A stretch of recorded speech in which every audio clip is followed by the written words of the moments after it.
I got this right. Hey, nice. Let's go. Congratulations. Oh, I got a gem. Oh my god. I got You both got gems. Spook What? just No. finished the gem set. No way. Hey, how's it going? Welcome back to another episode of the Duo Group Iron Man. In the last video, we went back to Tombs of Amascut in hopes of getting Osmumten's Fang, the Breach of the Scarab Gem, and really any other drops. And while we didn't get any purples, my duo teammate Spookdog got the thread and finished the whole gem set in just 12 total KC. Unfortunately, those gems are untradeable, so I'm going to have to get my own, but the main thing that I really want to get is the Breach of the Scarab because it's super good for Calphite Queen, and because I need to grind out Calphite Queen eventually anyways, and I want to grind out TOA eventually anyways, I figure it makes sense to do it in this order, doing TOA first. So that's kind of the main thing holding me back from moving on from TOA for now. I do want to, again, focus this video on doing TOA. At the moment, Spook is busy editing and my other friends are doing other stuff. And I wanted to learn solo TOA anyways, so this is the perfect opportunity. Let's gear up. For my gear setup, I guess I'll just be trying it with the exact same setup I was using for the teams, and then I'll be going with the same invocations I was using before. And in fact, some of these invocations, I'm still trying to figure out how to do this thing. Or at least one of the invocations, like my invocation right here, this doesn't even change anything if you're in a solo because it blows 2 of the dung trails, or like it affects 2 players, but if you're in a solo, then this wouldn't make a difference. I suspect soloing is not going to be too different from doing team raids, but only one way to find out. And before we jump into the solos, we have a word from today's sponsor. Today's video is sponsored by the Ridge wallet, which is a lot smaller, lighter, and thinner than traditional wallets. Even with how small the wallet is, it can still hold up to 12 cards in it, and you could choose between a strap or a clip for cash. I've been using the Ridge wallet since 2020. As you can see, I have the clip and I've never lost any cash. Your money is very secure in the Ridge wallet. If you're wondering how the Ridge wallet works, well, all you do is push into the Ridge. The Ridge team is so confident with their product that they offer a 45-day money-back guarantee, so you can try it out and see if it's for you. On top of that, they have free shipping, free returns, and every wallet comes with the lifetime warranty. With the holidays coming up, this is the perfect gift for someone that you care about, or even just to treat yourself with. So go to ridge.com/mudkip to check out their wallets. There's so many materials and designs, I'm sure you'll find something that you like. And besides for just wallets, Ridge has a variety of other daily gear, such as watches, key cases, backpacks, rings, and much more. And you could purchase bundles for an extra discount. Make sure to use my code MUDKIP at checkout for 10% off your order. And thank you so much to Ridge for sponsoring this video. No, that's so annoying. Okay, so for solo, I guess I either gotta be faster or make sure like I freeze this crocodile. We've been so fast. Okay, this is no problem. I haven't done this too many times in a team, but there we go, now we're safe. Now there's like less to worry about in a solo because you don't have to worry about spreading out for the blood spells that Zabak uses. Like that. Okay, Zabak is really easy, that was no problem. Wait, some of these were already solved at the end here. So in a solo, some of these were just automatically solved. One nice part about solos, which you'll notice is a trend throughout the raid, is that everything has less health. For example, right here you'll see I just 3-shot the range minion during the Kefri fight. Although a downside is that there seems to be still quite a lot of the scarab swarms, and it does get overwhelming. I'm not able to take them all out myself. Kefri, again, also not too bad. I think ideally the order that would be best to take the items in would be power, and then for the last one, life. And at this point, after the first 2 rooms, I should generally be good on brews and restores. I think to get a 1 down on this thing, you have to be like tick perfect and using a D-pick or something, or maybe using a special attack as well. Forgot, but I'm definitely not getting a 1 down with the rune pick and not being tick perfect. So the first phase, you just run around, kiting him around the room so he don't take any damage. He doesn't switch his style. Oh, something else that's nice is the black and white special attacks. Because I'm not on a team, I don't really have to worry about those. I probably don't want to walk into my own. Again, here's another good example I want to show of how the monsters have less health in solos. Like, it's pretty ridiculous. I go to the next quadrant and I'm able to just 4-shot the guy and then get straight back to fighting the boss. And for this phase, you want to do, I think it was 2 hits with the main weapon and then a 3rd attack being the special attack. Nice switches. Oh, yeah, that was easy. And then, because I'm still smelling salted up, I will have that for the monkey room as well, the puzzle room. For Baba. Oh yeah, so in a solo, I don't have to worry about doing the call outs for the different things, and then I wonder what's gonna happen for the DD thing. Oh, also because they have so little hit points, I shouldn't have to worry about switching gear either. Just switch the weapons and it should be fine. 6 health each, it's ridiculous. Vents. Who am I supposed to make my dumb jokes to if I'm just soloing? Dude, this room was so much more chill in the solo. I don't know if it's because I just don't have to switch. Oh, and also there's none of that DD thing where you don't have to like neutralize yourself with the potion. So it's just the vents or the pillars. Ooh, will I be able to one-shot the thingies? Let's see. With just the blowpipe, that'd be ideal. Is that one shot? Nice. Oh, that's really sweet. Okay, run through here and then skip the ball phase. Easy game, dude. This is why it's nice to like learn in teams first, so you can like get some of these more, I don't know if it's like intermediate mechanics, I don't know what you call them. Dude, in a solo, it is so much easier to skip that rolling ball phase because you're just relying on yourself. So as long as you can just get your one hit in, you just push forward and you don't need to hope that someone else is hitting at the same time you are. Being in a solo means that when you're standing next to the big boulder waiting for Baba to throw the rock at you, you can still keep attacking her knowing that she won't run away, because when you're on a team, she can switch aggro anytime. That'll drag you away from the boulder and you'll take a 40 to the dome if you don't make it back. So I'm going to stand on this side and just tank these hits for a little while. I'll use half my DDS specs and go back to the Hosta. I guess I could wait till I'm like really low health and then Ambrosia. Or just, it doesn't really matter. I have plenty of supplies either way. I suppose I don't have to worry about being far away from other players, or a couple tiles away from other players for this attack, and I don't have to DD for the next attack either.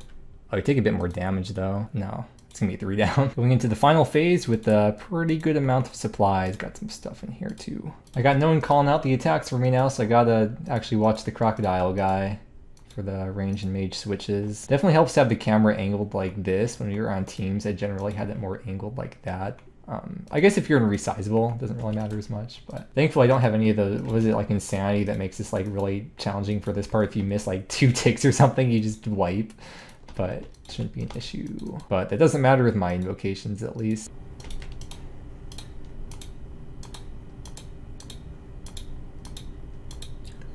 See, I can do the thing if I need to. I can do it all right, kind of. Ooh, the fun phase. I love this part. I like to stay on this side because I could see what attack style the crocodile's using from over here a lot easier. Hey, first solo TOA. That is a lot easier than doing your first solo chambers, especially the Ulm part versus the warden part. And I can imagine quite a lot easier than doing a solo TOB. And of course, we are rewarded with a white light. Actually, you know what? I don't think I'll need a stamina potion. It should be fine. That was a lot of fun. I got first try, which I was expecting to get first try. I didn't think it would be an issue unless I made some like dumb mistake, but that was a lot of fun. Let's keep going with it. Before we get too deep into this, I'll show you my Rage 3 collection log. We were starting off this video with 15 completions. Oh, come on. Come on, beat the croc. No! No, dude. Well, I found out in a solo, these stay dry for like extra long, so if you do have to go for a third run, you'll have to go to a new one that you haven't gone to already. In duos, though, going back and forth between 2 is fine. With a little bit of one tick flicking, I use absolutely no supplies at all for this room. It's a very nice feeling. Yeah, I was kind of going relatively quickly through this room, and I have some run left. I try to stay in this corner because if you're like in any of these 3 tiles, or well, in this case, this is the only tile I have over here, then you're just gonna pile the dung right on top of each other. I'll try to be right here, should get the dung right now, and you'll see it'll just go right on top, so I don't have the whole room spammed up with dung. And I like to save my DDS specs for the major because you want to knock out the major as fast as possible. If they can hit, they probably can't. I should be dodging this stuff too. Yeah, cool. Maybe I should be bringing the Karis Partisan for this room. Come on. Oh my god. Oh, that's so close to a 2 down, please. Oh, that should have been a 2 down. No, he's still alive. No, are you kidding me? Hey, I beat 40 minutes. There is an invocation to beat 40 minutes, but I don't think I want to use it because it kind of makes it stressful, because this does include the time you spend like just in the lobby or standing around in between the rooms too. I would call those time limit invocations the no poopy invocations. Huh? What does that name mean? Sukandes. I'll be going back and forth between doing solos and then team raids with Spook or Puff or other people. And then in my downtime, I'll probably also be going back and forth between fishing and mining at Motherlode. Yeah, I just bring the extra range dose in case I have to brew up during Z-Back. I guess it doesn't matter. I usually end up dropping the range dose. Like I have the range dose right now, so. Highest ever invo rate I've ever done, 170. Never purple. Hey guys, are you today's date? Because you're October 10th. See, it works no matter what country you live in, because it's, yeah. I just completely stopped taking in the extra dose of range pot because I pretty much almost never had to use it. I do, however, still bring the 1 dose of super combat for my second room for Kefri. I think the part that's weird to me is just seeing like a monster with such a big health bar, and then when I do a tiny bit of damage, it brings the health bar so far down, because you expect like a boss kind of monster to have a lot of health, but when you're in a solo on TOA, they don't really have that much health. If you're tick perfect for attacking the core when the warden guy goes down, what you're supposed to do, I believe, is 5 specs with the DDS, and then your 6th hit should be your highest hitting weapon. And if you do this properly and you have a high enough max hit, then you should be able to get a 2 down. And you'll see that right here, my first time doing it. Come on, please. Oh, one more hit, one more hit. I got 2 down, yes! I've never done that before in a solo. Actually, I have an 8-size team. Whew. It's a new PB. I'm getting a new PB every time in solos, and nothing. I was bringing 3 restores before in 1 prayer pod, but I'm going to switch it to 2 and 2, because by the time I do get the smelling salts, I don't need to have used this much restore by then. Not too important for normal accounts, but for Ironman, it's nice to save your restores for when you really need them over prayer pots. After I come back and fill up the first water with 100, I'm going to wait for the crocodile to spawn and then ice barrage it. That should give me enough time here before it becomes unfrozen. And easy. Oh, that's like just enough time. If you're like struggling, maybe you'd want to kill that crocodile just to be extra safe if you lose a couple extra seconds. I barely use the blowpipe in the raid, especially considering I only have Addy darts for it, but one use that I do have for it is at Zback. I can use the specs to heal since I don't have a BGS or any other spec weps really worth using here. Change my mind, I could actually bring 3 prayer pots and 1 super restore. At the start of the first phase of Warden, I let my health get low while tanking the orbs on one side, and I feel like it's not a bad idea to just let your health get low, take 1 or 2 of the big orb attacks, and then Ambrosia up, instead of chugging Bruise at the start, which would cut down a bit on your DPS during a somewhat time-sensitive phase. You probably don't want that. Remember, I'm only doing 150 invocation, so it might be different for like experts or something, but this is what's working for me right now at least. Dude, PB again, and the gem. Okay, this should be my 3rd time in a row getting the 2 down, so I feel like I at least understand how to do it. Yeah. And there's a PB yet again. Wow. There's a tip for Akka, which applies not only to solos but for teams too. When Akka disappears for the color memorization phase and you're at a part where you were attacking Akka's shadows, you can actually be attacking this whole time while you're like running around the different tiles.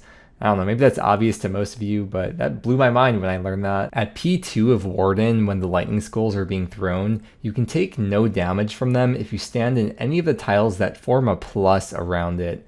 And you can be 1 or 2 tiles away. You can't be on it though, and you can't be in a diagonal either. You have to be on a cardinal direction tile from it. I brought the Karis Partisan this raid solely to use for Kefri, and it was probably a little bit better than using the Hasta there, but especially for a lower invocation raid like 150, I don't think the defense is really that important that would warrant bringing the Karis Partisan, especially the regular one that doesn't have any gem attached. So at least for now, I'm not going to bring the Karis Partisan until I either bump up the invocation or get like a good jewel to add to it. Anyways though, here is the loot.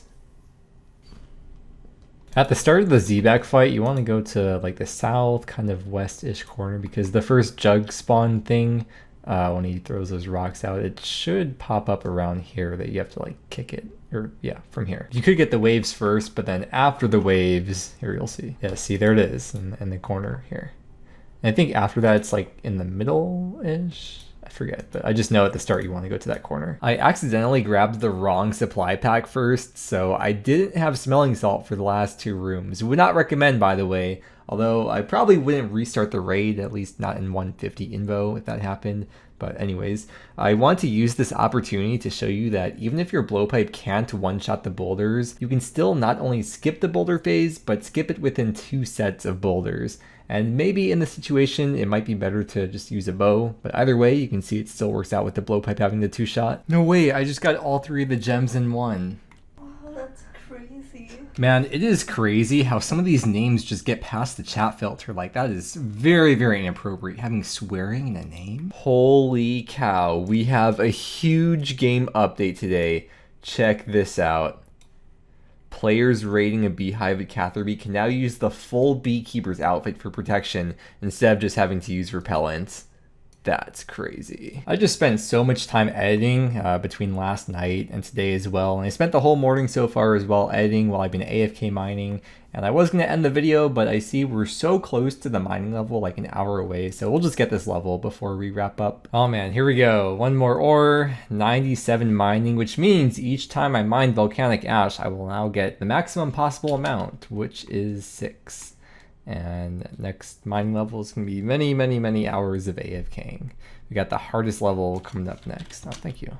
But that's okay with me because time flies by when you're having fun. Now let's go ahead and take a look at the collection log for raids 3. I mean, there's really nothing to update with, but up to 26 normal mode completions is what we got so far. I guess the point of this video mainly was to learn.